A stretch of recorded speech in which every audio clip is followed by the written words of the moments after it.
بسم اللہ الرحمن الرحیم۔ میں اگر اس کو بھی لے آؤں گا اپنے گھر میں تو شاید ایک بچہ اور پیدا ہو جائے گا تو فیوچر کیسے بنے گا؟ فیوچر میں تم ہوگے؟ تجھے کس نے پالا؟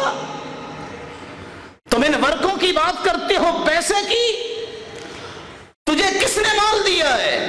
اس لیے فرمایا تھا قیامت کے نزدیک لوگوں کی حالت یہ ہوگی، کس طرح اپنی اولاد کو قتل کریں گے، اور قتل کس لیے کرتے ہیں؟ خشیۃ ان یأکل معہ، کہ یہ بھی کل کو کھانا کھائے گا تو بنے گا کیا بنے گا؟ زیادہ سے زیادہ قبر بنے گی، وہ تو بننی ہے۔ کہاں بھاگو گے؟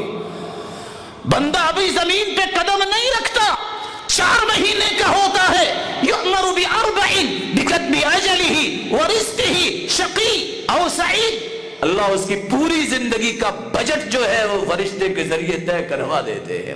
اتنا ہی اس کو مال ملے گا، اتنی اس کی زندگی ہے۔